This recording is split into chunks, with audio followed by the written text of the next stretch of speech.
Patrick Ryan's contribution to the IRA was transformative, and that is no exaggeration. No, he doesn't have any regrets. He doesn't have any remorse about his involvement, uh, his role for the IRA, and what his role enabled the IRA to do without judgment, so that I can tell stories without judgment. And it's for other people who may read the book or may listen to this podcast who will make up their own mind about Patrick Ryan and his motivations. Very And good. Thank you very much for joining me, Jen. I appreciate it. Congrats on the book. I hope it's selling well. We'll crack straight into it there. We'll get into like actually Patrick Ryan, the man, soon enough. But how did it happen that you linked up to do such a big project with him? well, Patrick Ryan was somebody that I had never heard of until I was speaking to a source of mine about a story some years ago about a different IRA related story, and he passed. I mean, was a throwaway remark at the time about there being a Ryan that I needed to speak to. And I remember that I wrote down the name in the corner of the notebook that I had at the time, and I didn't return to it until it was after a cold call to a stranger, who eventually, that meeting culminated in me meeting with Patrick Ryan. And I I guess the very first couple of times I met with him, John, he is very careful in what he says, and more importantly, what he doesn't say. So I say that to stress that, even though I was introduced to him and we used to meet and speak, it's not as if he went straight or started to speak about his IRA related part of his life, early on. It Right. took some time for him to open up about that. And eventually he agreed to go on camera and be interviewed for a BBC Northern Ireland series about the Troubles, The Secret History, that was broadcast in 2019. And after that documentary, we kept in touch. I kept meeting him, albeit, it was obviously paused during the pandemic. But there was a lot more of his story that had to be told. And he agreed that I could write the book. And that's what's led to the Padre. So a long road, and many meetings, and time in trying to get him to open up about different things and to tease out different parts of his life. But I'm glad that the book is out there now for people to read. Obviously everyone's kind of shaped by the time they grow up in. We can't help it.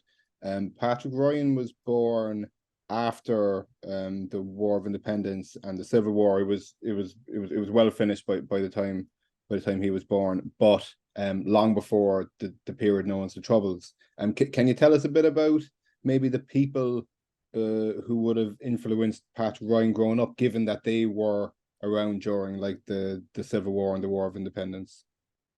But he was born in 1930, the second eldest son to Mary Ann and Patrick Ryan. His mother, Mary Ann, was somebody who, as a teenager, used to stand outside her home in County Tipperary to keep an ear out, literally, for the boots of the black and tans that were the auxiliary force that were sent over by London during the Irish War of Independence to bolster the police force, which was under attack and depleted. And the details, of Mary Ryan, or Mary Ann Ryan, and what she did during the Irish War of Independence are detailed in the book. But I mention her and her background and her stories of what she did played a crucial role in informing her second eldest son's, Patrick's, Irish nationalism. You know, he grew up in a household where his mother would talk about what she did, and whether it was nature or nurture, you know, she passed on that deep patriotism and attitude towards militant Irish nationalism to her children, in particular to Patrick. So he was never going to get the farm, because in those days, the eldest son would automatically inherit the land. But Patrick, as a teenager, had already decided that he was going to join the seminary. And if you think about it this way, John, I mean, the Second World War had not ended when Patrick, you know, was 14 years of age and he entered the junior seminary in Thurles. And 3 years later began his formal training to become a priest. And when he was ordained in 1954, I mean, it's difficult to, you know, our generation would find this difficult to, you know, to visualize unless you, you know, watch the old footage. But in those days, there was a massive surplus of nuns and priests from Ireland that were literally sent abroad to expand, you know, what was described as Ireland's spiritual empire, and to work in the missions, be they in parts of Africa, parts of America, South America, elsewhere. And Patrick Ryan in 1954, he heads to what was then called Tanganyika in East Africa. It later merged with Zanzibar and was renamed Tanzania. But he is there for over a decade. He gets stuck in terms of practical things he can do. He is drilling for water, building clinics, hospitals. That's what he finds most most rewarding. You know, as he told me, he rather do that than stand around with a catechism, as he described it, in his hand. I mean, he went so far as on his first trip back to Ireland, uh, during his time as a missionary priest, on his first holiday home, if you like, he learned how to fly a plane, so that when he returned to East Africa, he was able to fly a two-seater between different clinics to deliver medicines. You know, I mention that because it's an early indication of his engineering capability and his character trait, that whatever he applies himself to, he will do so with absolute ruthless diligency. And so it passes, John, that he is back in Ireland in 1969, the summer, of course, that what became known as the Troubles began to flare in parts of Belfast and in Derry and eventually elsewhere. Now, he's back. He is working at that time. He is driving around Ireland for the Palatine Order. That's the order of priests that he had, you know, belonged to, if you like, in inverted commas. He's driving around the country and he's collecting the coins that were tossed into the missionary boxes, you know, collecting the money that was given over for charity. And he starts redirecting that money to Republicans across the border. Now, he's canny out. At that stage, he's also made contact with IRA people in Tipperary, in County Tipperary, and he makes it known to them that he wants to get involved. He wants to help the Republican movement.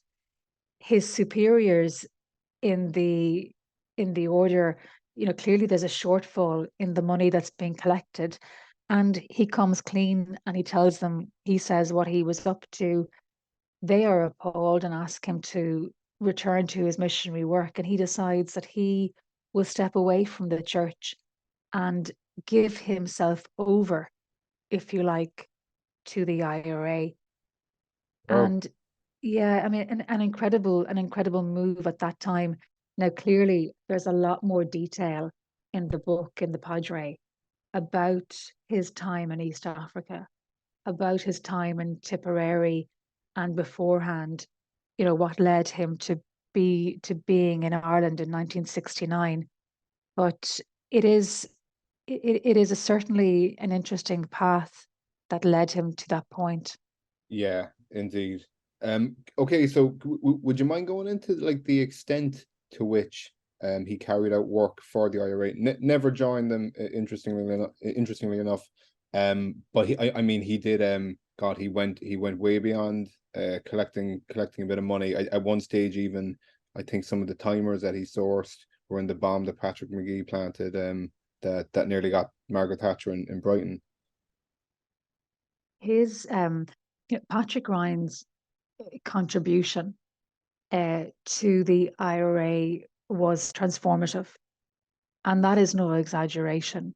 Not only was he the man dispatched to Libya to set up the channel, if you like, he was the link man between Muammar Gaddafi, who then in the early 1970s, saw the IRA as comrades in arms fighting British imperialism. Patrick Ryan goes to Libya. He speaks 5 languages. He's highly educated, is used to dealing with all manners of people, sets up the link between Gaddafi and the IRA insofar as the money link. So he is responsible for collecting money in Europe and channeling it back to Ireland through a network of sleepers that he has set up. And he's also opened Swiss bank accounts.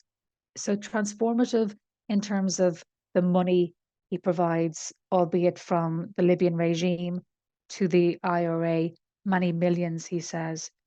But it was while he was careering around Europe doing that, he was in Switzerland, in Geneva, and he spied what was then a little timer used by motorists. They were called memo park timers, and they were just small enough to put in your pocket to remind you that the money that you'd put in the meter for the car was about to run out, and it would kind of go off, and clearly you'd run back to the car and put money in, or move it elsewhere. Now Patrick Ryan sees the little timer, and he knows of, well, it's a problem that the IRA, a challenge that the IRA have at that time for bomb makers, because there's a number of what the IRA described as own goals where bombs would prematurely detonate, injuring, or in some cases, killing the bomb maker or the person who was planting the bomb. So he goes back and he buys a timer, decides that there must be a way that he can re-engineer it to effectively transform it to the capacity to use it as a safety to arm device as part of a bomb. He comes up with this template, sends it back to the IRA, buys up hundreds and hundreds of memo parks, and his plan and his re-engineering of the little timer works. It became a hallmark of IRA bombs from the mid 1970s onwards, used in scores of attacks, and of attacks, of course, where many civilians were killed, many British Army soldiers, policemen, children killed in IRA bombs. And Patrick Ryan's idea was a baseline, if you like, on which the IRA was able to improvise and expand its bomb making capability. Because he, vis-a-vis the memo park improvisation, made it safer to train bomb makers, and it made it safer to plant IRA bombs. So Patrick Ryan, was a shadow in the background. Only an elite few within the Republican movement would have known of his existence, but his influence and what he did for the IRA was an incredible, but equally a horror for for the victims of IRA violence. Of course, yeah, of course. It would have been, it probably would have been like a slight waste if they had used him, or if he volunteered himself to do up close like assassinations, given that he can get behind doors that most people couldn't. Did he ever talk about thinking about doing that kind of thing, or did he have any?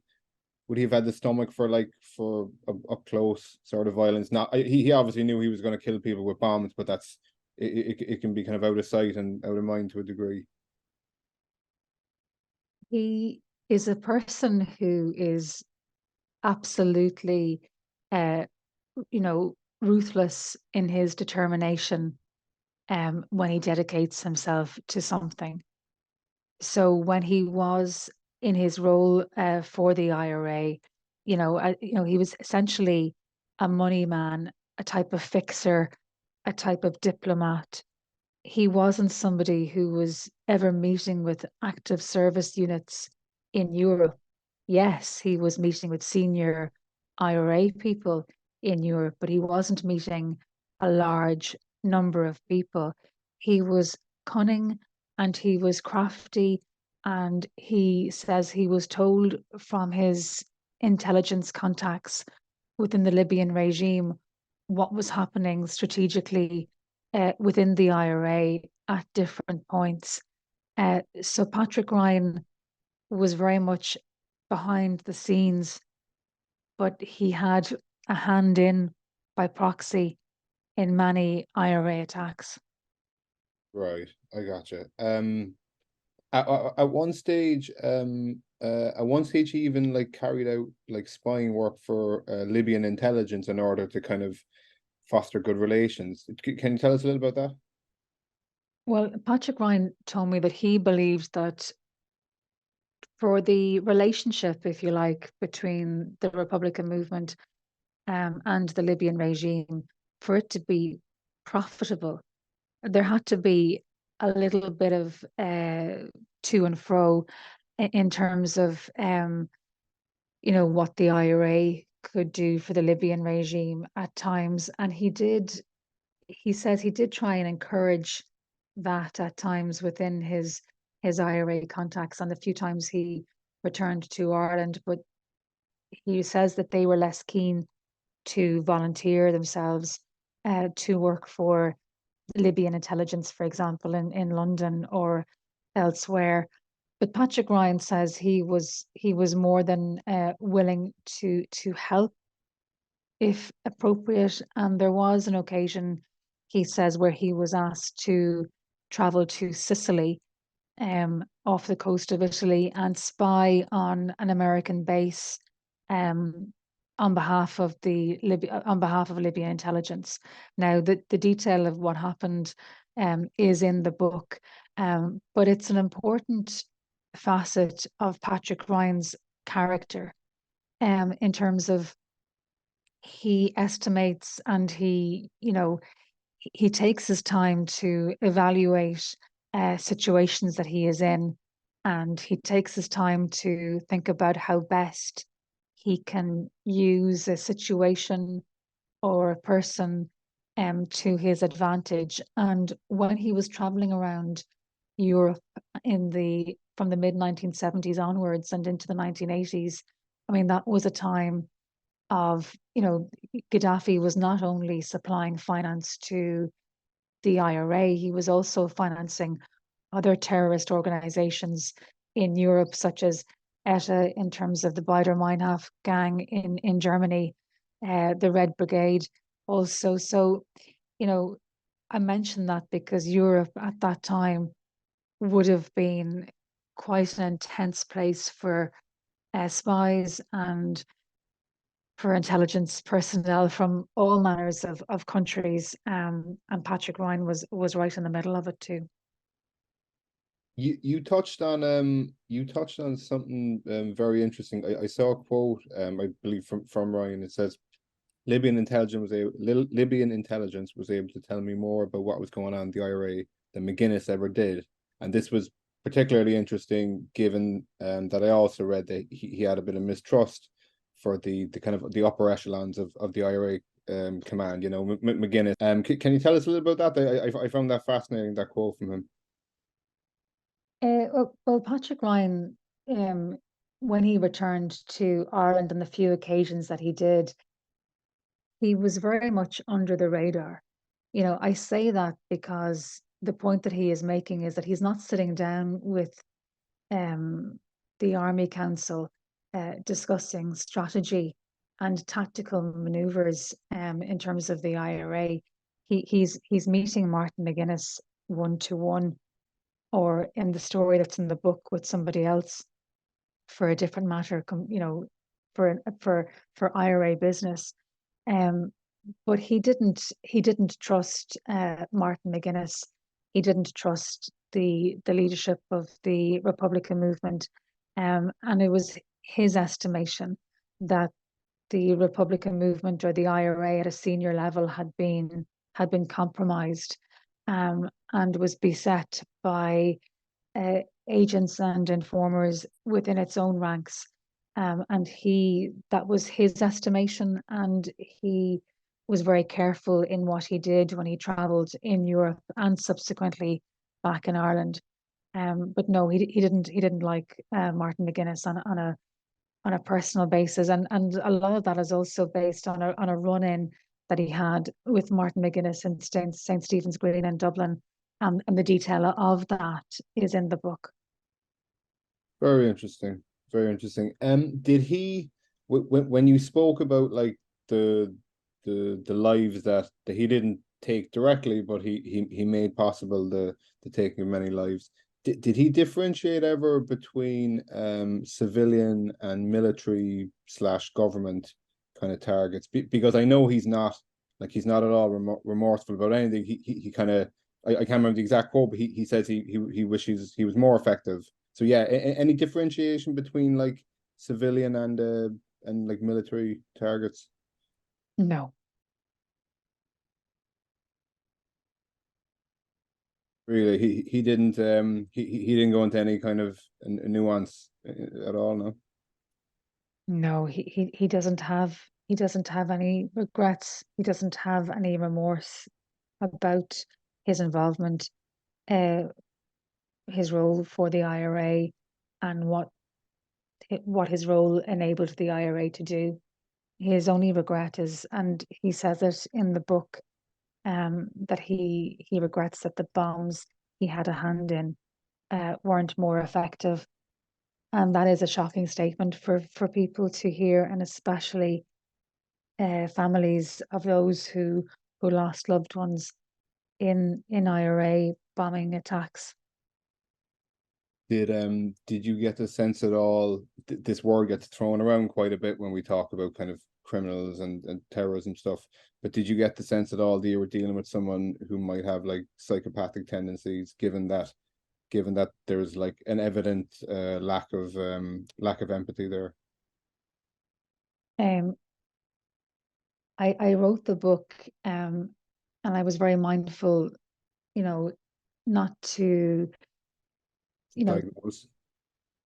that is not it's not my job. It's my job to tell the story, to uncover and to shine a light, and to listen without judgment, so that I can tell stories without judgment. And it's for other people who may read the book or may listen to this podcast, who will make up their own mind about Patrick Ryan and his motivations and what they think of him.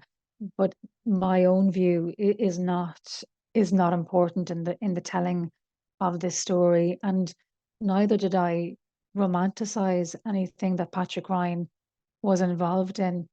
And like I said, the book also, contains the stories of some of the people who were affected by IRA attacks. Okay, so we're coming to the end there. How was it? How was it that Patrick Ryan kind of like quit the movement or broke from it?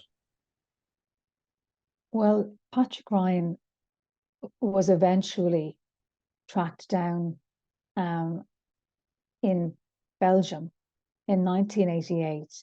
Now, when I say tracked down, yes, of course, British intelligence knew of his existence at that stage. He has a base in Spain. He's set himself up in Benidorm, which was a canny move, and the details of why are in the book. So he is moving between countries in Europe at that stage. He is no longer the link man between Libya and the IRA. His main focus at that stage was in Europe and, being what he described as a shadow in the background. He was arrested in Brussels in 1988, and the British government, which was then, of course, headed by Margaret Thatcher, wanted him extradited to London. And that diplomatic wrangle became quite intense between the two governments in terms of the London government wanting to put Patrick Ryan, wanting to put Patrick Ryan before the courts in London. Now, Brussels, the government in Belgium eventually decided, and it is intriguing why and what led up to this, but they decided that they would not extradite Patrick Ryan to London, that they would instead repatriate him back to Dublin. Now, in the meantime, he had gone on hunger strike while he was being detained in a Brussels prison. But Patrick Ryan was flown on a Belgian military plane from Brussels to Dublin, avoiding British airspace. And when he returned to Ireland, he went to ground for a time, again causing a fierce diplomatic row between the governments in London and Dublin this time. The British government also wanted him extradited from Dublin to London. That too failed in 1989. And at that stage, Patrick Ryan had a decision to make. He says that he decided to walk away fully from the Republican movement.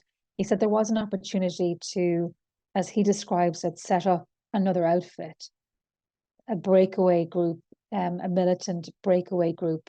But at that stage, it was his estimation that decision would have been lambs, as he describes it, lambs to the slaughter. So he walked away entirely. And he had already fallen out, if you like, with the leadership of the Republican movement. And he is pragmatic and was pragmatic in the 1990s, he says, about the move towards the Good Friday Agreement and peace agreements. So Patrick Ryan, became a civilian, if you like, from the early 1990s onwards. He never returned to his priestly duties. He never practiced as a priest again. It was 1990 when he was formally dismissed from the Palatine Order. But it's an incredible story, and one that I don't think a lot of people would have been aware of in terms of the extent of what he did and what he was involved in during his role working for the IRA.